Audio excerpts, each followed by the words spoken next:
या वेळार हांगा जमिल्ल्या सगळ्या उपस्थितांक हांव या वेळार उपकार आठयता आनी परबी दिता। तुम्ही म्हणटले परबी कित्याक? परबी कित्याक जाल्यार आमी आज हांगा गोंय सांबाळपाक जी पळय एकठांय जाल्यार ह्या गोंयचेर फक्त आनी फक्त फुडल्या पिळगेचो हक्क आसा आनी तो हक्क हांव फुडली पिळगी म्हणटा आसतना आमची फुडली पिळगी आनी सत्ताधाऱ्यांची फुडल्या पिळगेचो हक्क ह्या गोंयचेर आसा। आयज खंयच्याच राजकीय पक्षा खातीर किंवा राजकीय पक्षाच्या विरोधान आमी हांगा एकठांय जावना।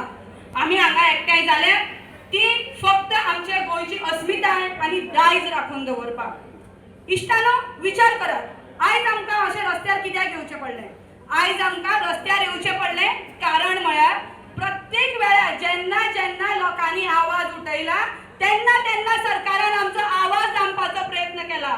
तो मागीर ग्रामसभेन ग्रामस्थाचो जावं, पर्यावरणवाद्याचो जावं, शेतकाऱ्याचो जावं वा तरणाट्यांचो जावं, जेन्ना जेन्ना सरकार आमचो आवाज दामता तेन्ना तेन्ना प्रत्येक गोंयकार हो रस्त्यार येताच।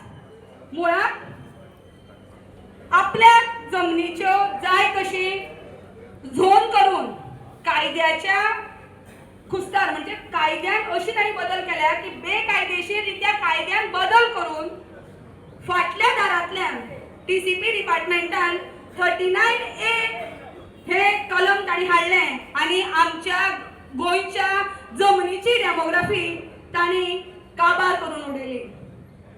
इश्टानो, आमचो विकासाक विरोध ना, आमचो विरोध आसा विनाशाक। म्हणून आमी म्हणटात विकास should not be at the cost of विनाश।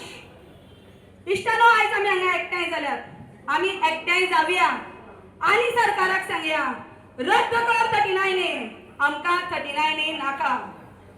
रद्द करा 39A रद्द करा। देव बरें करूं। जय भोय, जय गोंय।